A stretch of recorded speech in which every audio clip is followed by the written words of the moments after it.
ситуация у нас в Кыргызстане. Можно ли сказать, что у нас уже... Мы работаем в прямом эфире.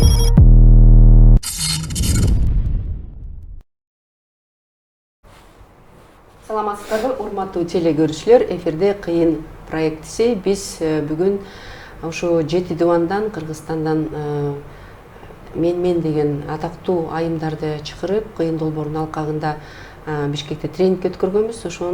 Ошондон кийин, ошондон соң биз ошо биздин тренингдин катышуучуларын Бишкектеги студиябызга чакырып, ошо элеттеги кандай маселелер болуп атат, ошону көтөргөнгө аракет кылуудабыз.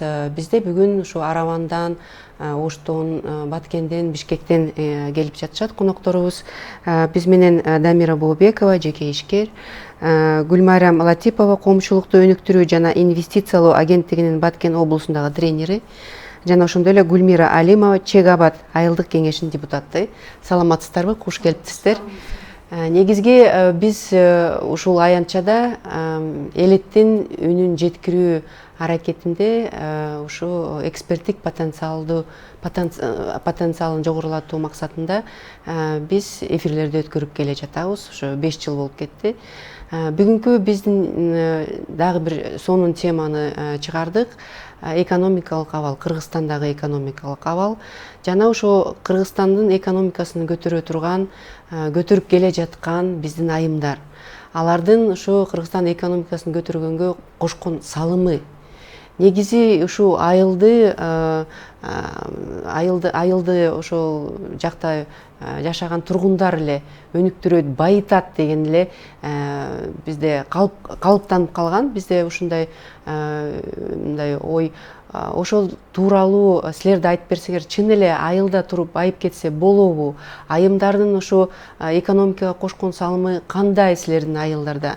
Жана ошондой эле силер ошо айылда эмне жумуш кылып жатасыңар, ошол жөнүндө да айтып кетсеңиздер болот. Кимден баштасак? Сизден баштайлы. Сиз ошо депутат айым катары негизи айтып кетсеңиз, кандай иш-чараларды силер өткөрүп келе жатасыңар?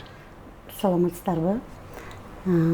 Биздин айылда, Чек Абад айыл өкмөтүбүздө азыр 60 айылдан түзүлгөн өз ара жардамдашуу топтору бар. 2022 жылда айылыбызга ЮНФПА, ФАО жана эл аралык толеранттуулук фонду аркылуу долбоор келгенде биз ошо аялдарды топтошубуз аябай кыйын болгон.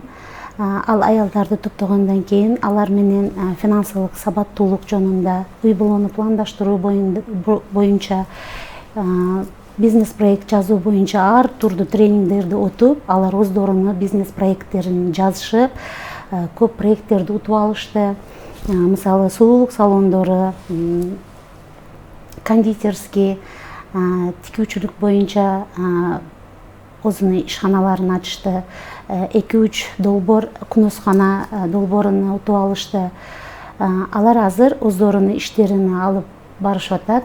Ошо өздөрүнүн кошумча иштерин жүргүзүп алышты.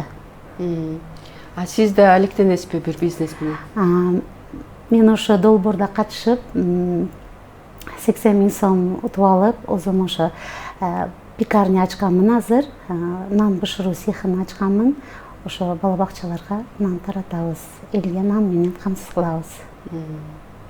Рахмат. Гүлмайрам, сиз айтып кетсеңиз, силерде Баткенде ушу айымдар көтөрүп турабы ушу Баткендин экономикасын? Албетте. Биз ошол аялдар дагы көбүрөөк ушул ишкердүүлүккө киришсин деп былтыркы жылдын август айынан бери бизнес тренингдерди өткөрүп келатабыз да. Анткени бизнесте ишкердүүлүктө качан ийгиликтүү болосуң, качан сен билим алганда, качан сен ошол көндүмдөргө ээ болгондо. Ошондуктан ошол аялдардын потенциалын көтөрүү максатында, аялдарды ишкердүүлүккө көбүрөөк тартуу максатында, жакырчылыктан чыгуу максатында ошол август айынан бери серия тренингов өтүп келатабыз. ошол финансылык сабаттуулук, бизнес планды кантип туура толтуруу, грантты кантип тартуу, эсепти кантип жүргүзүү, бизнести кантип башкаруу сыяктуу ошол тренингтерди өткөрүп келатабыз. Ал өзүнүн жемишин берип жатат. Арасында ошол катышуучулардын арасынан өзүнүн бизнесин да баштап кеткендер болду, грант утуп алгандар да болду. Жыйынтыгы аябай сонун болуп атат. Жакшы, ушул боюнча дагы кеңирээк биз бүгүн сүйлөшөлү. Дамирже, сиз айтып кетсеңиз, сиз мына Бишкекте жашап турасыз, бирок ошо айылдан келген айымдарды жумуш менен камсыздап турасыз да. Канча жыл болду сиз иштеп атканыңызга? Анан ушу сиздин айымдардын өнүгүүсүнө кошкон салымыңыз кандай? Мен иштеп атканыма 15 жылдан ашып калды. Анан бизге көпчүлүгү ушу айылдан келишет. Айылдан келип квартирага жашагандар бар. Биз ошолорго шарт түзүп беребиз. Квартираларын таап бергенге, же өзүбүз ошол жерден квартира баягы өзүбүз аракет кылып квартирага чыгарып, өзүбүз төлөгөн күндөрүбүз болду квартираларын. Ошо айылдан келген келиндер де баягы көтөрүү. Анан бир канча кызды тарбиялап, көптөрү өзүлөрүнчө чакан ишканаларын ачып кеткендер болду. Көптөрүнө баягы арзан баада машиналарды берип жардам бердим көпчүлүк айымдарга. Эми колдон келген жардамды көтөрүп атабыз. Эмне иш кыласыңар силер? Биздики тигүү цех. Тигүү цехи. Канча адам иштейт? Мурда 15-20 адамга чейин көтөрүлгөнбүз. Эми биздики баягы бул жерден айтып кетчү чоң нерсе, көйгөй. Бизде баягы кичи чакан ишканалар баягы аябай тоскоолдуктар көп болот да бизге. Эмне дегенде баягы мамлекет деле баары эле чоң ишканаларды карайт. А ортодо биз баягы өгөй баладай болуп калабыз да. А бизге каралбайт. Көп нерсени биз өзүбүз чечип, өзүбүз карайбыз. Өзүбүз баарын көтөрөбүз, өз күчүбүз менен ошону. А бирок өз күчүбүз менен бир далай айымдарга жардам берип келатабыз. Анан ошо бизге деле ошо баягы чакан ишкерлерге өкмөт тарабынан жардам болсо деле жакшы болмок да. Негизи биз айыл жөнүндө айтып аткандан кийин эмне жумушсуздук мындай күч алып атат да айылдарда, же силерде баары жакшыбы? Жок. Азыр сиз айтып кетсеңиз, анан сизге берем сөз. Климат өзгөрүүсү боюнча көрүп атасыздар. Климатка адаптация боюнча иш кылыш керек да, жумуш жүргүзүш керек. Мисалы ошо Араван району көбү айыл чарба менен алектенет да. Ошондуктан ошо климатка жараша экиндерди эгип, дыйкандарга шарттарды түзүп бериш керек деп ойлойм. Мамлекет тарабынан кандайдыр бир саясат болуш керек деп ойлойм да, саясат.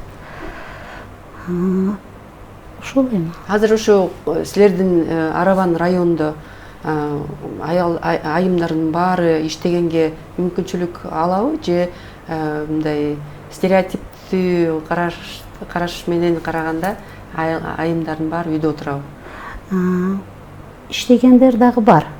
Мисалы ошо биз проектке аялдарды чакырганыбызда биринчи ошо күйөөлөрү, кайненелери ынанбаганда кандай болот, эми аял кишини көчөгө чыгарып окууга барса кандай болот, андан көрө үйдө отуруп өзүнүн баласына карасын, түйшүгүнү кылсын деп айткандар да болду да. Ошондуктан биз айттык, сен жакшы окуп, ошо проектти утуп алып, сен өзүңдү көрсөт деп ага биз жардам бердик аялдарга.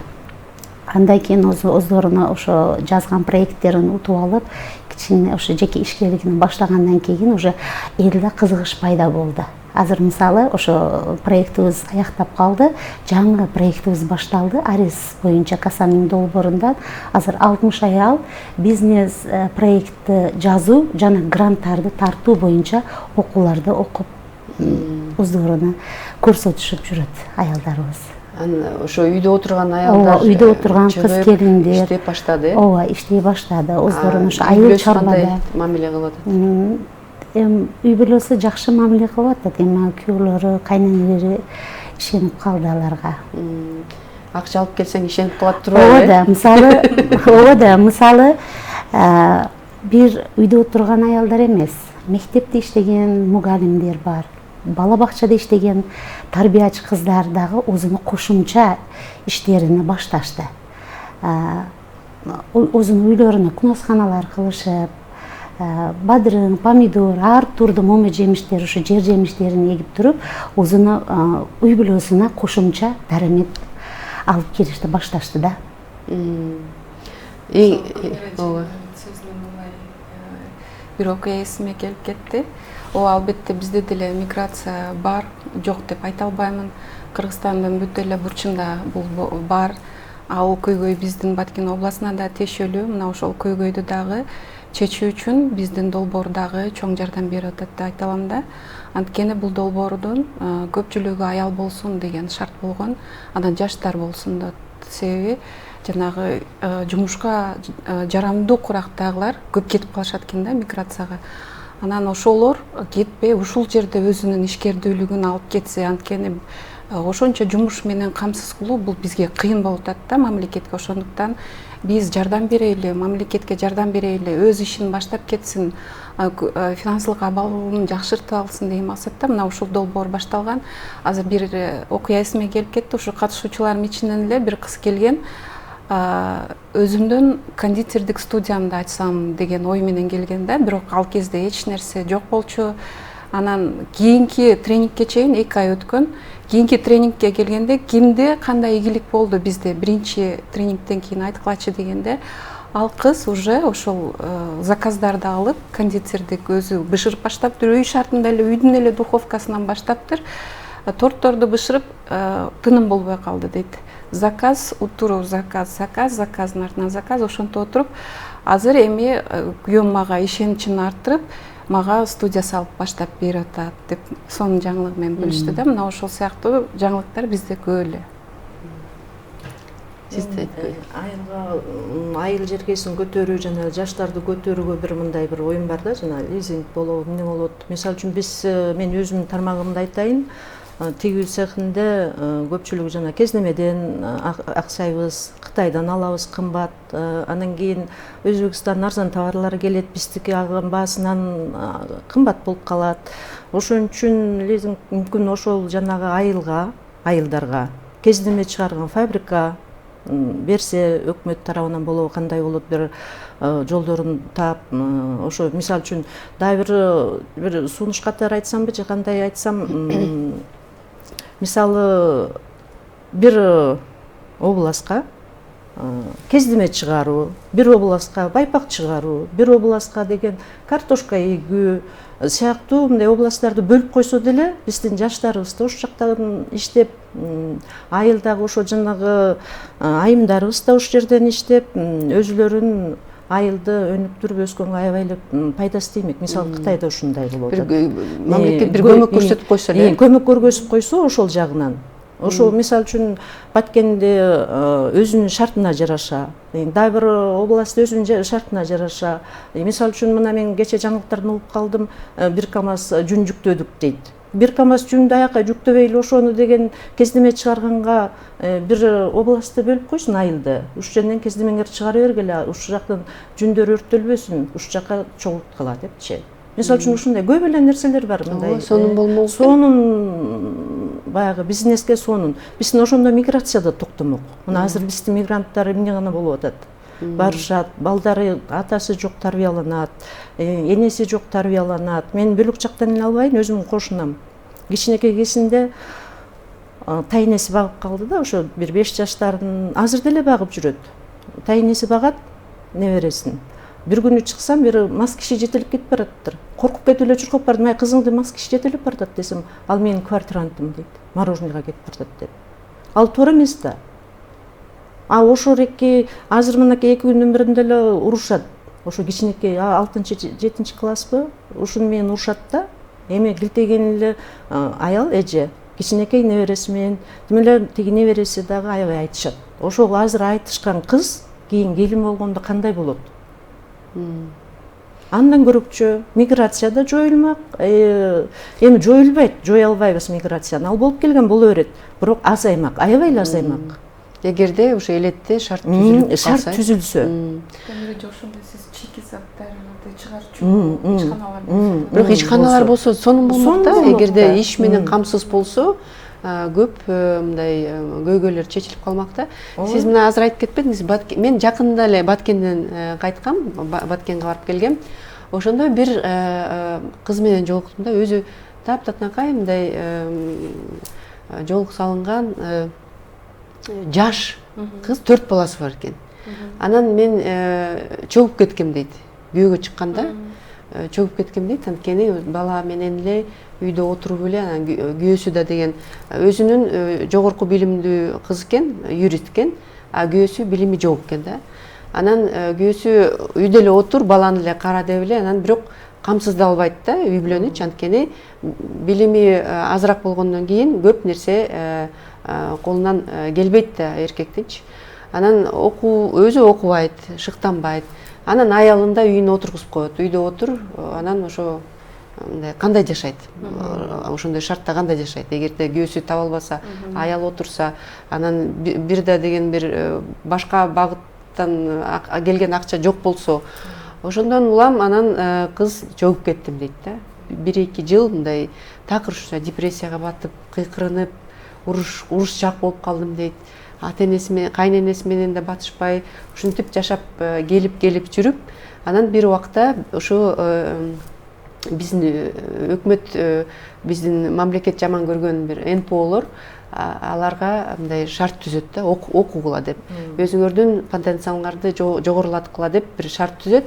Ал окуудан кийин анан ал кыз бир $100,000 бир грант утуп алат да, ошо окуудан кийин. Кичинекей бир ишкана ач депчи. Анан ошондон кийин ал бир старт алат. Ошо $1,000 деген тигүүчү жанагы машинка алат, оборудование алат, ошо машинка менен бир тигип баштайт. Биринчи окуйт, анан тигип баштайт. Анан тигип баштагандан кийин анан клиенттер пайда болот. Анан ошентип 1 жылдын ичинде бутуна турат. Баткенде эле азыр мына айтып атпаймынбы, көчө кайттым, ошо жерден айтып берип атат. Андан кийин элдерге күйөөсү деген мындай, бу иштейт экен, колунан келет экен деп биринчи аябай кызганыч экен да, иштебейсиң, анан сен менден көп табасың дегендей нерселерди болот да албетте үй бүлөдө. Андан кийин ал юридикалык консультация жүргүзүп баштаптыр элдерге. Өзү юрист, анан эл мындай элет жеринде кайдакы юрист. Анан ошондуктан ал кызга деген мындай эме талап мындай көбөйөт да. Анан алар келип баштайт, бизге деген мындай юридикалык жактан жардам бергиле, договор тияк деген нерселер келип, анан деген үй сатып алып атабыз, үй алып атабыз, үй сатып атабыз, монтип деген нерсенин баары ошо кызга келип туруп деген кыздан кеңеш сурап баштаса, кыздын авторитети чоңоюп, анан деген үй бүлөсүнө да жардам, коомго да жардам, анан балдарын уже мындай сапаттуу билим берүүгө ал да уже умтулуп калды. Демек, ушу айылдан эле, чын эле бир эле болсо да бир көмөк көрсөтүлсө эле көп нерсе чечилчүдөй экен. Мен ошо кызды көрүп аябай мынча таасирлендим, анткени ошо бир НПО берген жардам, бир эле жардам. Келип туруп окутту, анан бир көмөк катары деген грант берди, ал кыз анан ушундай үйүндө өзүнүн жашоосунда өзгөрттү да, таасир берди. Бир адамды куткарып алышты да. Билесиңер, элейлекте канча адам, канча кыздар суицидке кабыл алынып атат. Ушундай түшүнбөстүктөн улам. Анан бул бирден бир чечүүчү бир мындай чоң бир көмөк болуп калып атат, эгерде бир эле багытта эле мындай шарт түзүлүп калса. Эми сиз айтып атасыз, анын күйөөсү окуган эмес экен да. Окуп, иштеп жүргөндөр деле аялын иштетпейт да. Сен үйдө отурасың, сага акчанын эмне кереги бар? Мен сени багып атам го. Бирок аял деле өнүгүш керек да, аялда деле саморазвитие болуш керек. Ошол жолдошу менен бирдей кетиш керек. Ал делечи, жок мен озуп кеттим, мен сенден кыйын эмес. Ал деле күйөөсүнө кызыктуу болуш керек аял. Ошолдой случайлар деле көп, бизде деле ооба. Анан да бир случай болду. Ошол тренингке катышкан бир кызыбыз, жалгыз боюн эле, 3 баласы бар. Келгенде тоже эч кандай иши жок болуп, кийин сиз айткандай грант утту, ал дагы 3 машинка тигүү өзүнүн колунан ошо бычуу тигүү келет экен. 3 машинка менен баштады ишин. Азыр цехинде 20 аял иштетип атат да.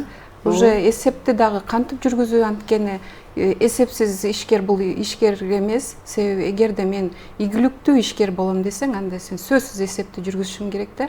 Сен эсепти жүргүзүп атасыңбы, кандай кылып атасың, жанагы алган көндүмдөрдү өзүңдүн жумушуңа применять этип атасыңбы, сен ооба дейт да. Демек ошол окутуулар аркылуу дагы аял өзүн көтөрө алат. Өзүнүн потенциалын көтөрүп, өзүнү ийгиликтүү ишкер айым катары санай алат. Ошо эже айткандай эле миграция кетпестен, миграция албетте болушу мүмкүн, анткени миграцияга барып, анан кандай дүйнө жүзү өнүгүп атат, анын баарын көрүп келип туруп, бирок Кыргызстанга келип туруп айылды деле байытса болот да, Болот. Албетте болот. Сиз кандай деп ойлойсуз? Кандай шарттарды негизи түзүп берсек болот биз айыл жергесинде? Мисалы ошо миграцияга кетип азыр көбүнчө Англияга барышып атат, туурабы? Англияга барышып, ошо кандайдыр уже фирмаларда иштеп, ой сен Англияга барып келдиң, кандай экен деп сурасак, аэропортко бардык, ошо фермага бардык. 6 ай бизди контрактыбыз бүткөндөн кийин жана аэропортко келип журтубузга келдик деп калышты да. Мен ошо сураганымда айтты да, алар мисалы жерди структурасы бузулса 100 жылда өзүнө кайра келет экен. 100 жылда? Да, 100 жылда келет экен да. Биз ошо окууларда жайыттан улам көп структура бузулду да жер. Ооба, ошо 100 жылда кайра өзүнө восстановление кылат экен. Ага чейин ошо жерди бузуп алсак, биз момо жемишти дагы, жер жемиштерди дагы сапаттуу ала албай калабыз экен. Бизде дагы ошондой эксперттер болсо, ошо айыл чарба багытында, эксперттер болсо, ошо мурда агрономдор болчу, азыр алар жок да. Дыйкан өзүнү билгениндей эгип атат дегенде, билгениндей аны устуруп атат да.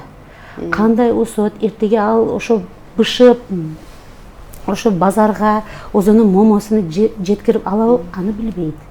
Ошого эксперттер болсо, бизде дагы ошо Кыргызстан боюнча ошо балдарыбыз азыр ошо окууду бүткөндөн кийин, мектепти бүткөндөн кийин ошондой спец боюнча окуулар ачылса, өзүбүздүн балдар ошо үйрөнсө, окуса, ошо айыл жергесине келип туруп агрономдук, ошо специалисттер болуп туруп ошо иштерди аткарса, өнүгүү болот деп ойлойм. Ошол эле кезде мына Баткенде мен дагы бир эмеден таасирленип келдим. Сиз айтып атпайсызбы, ошо Англияга, Великобританияга деген аябай көп киши миграцияга барып атат депчи.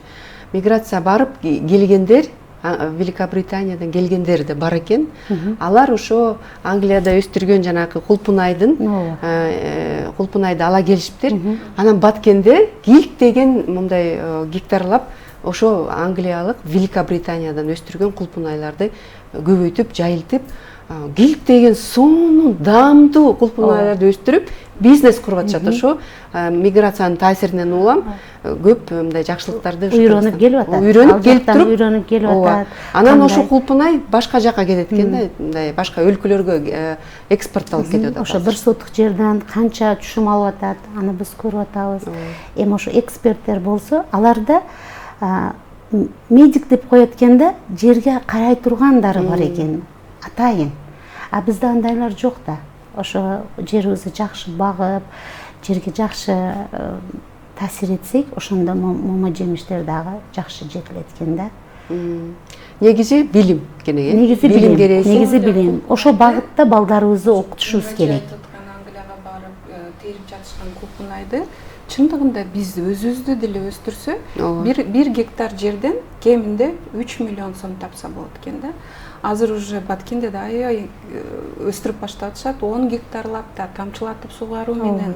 Ошол клеенкасы кандай жабылыш керек, жай мезгилинде, кыш мезгилинде кандай клеенка менен, бугору кандай болуш керек.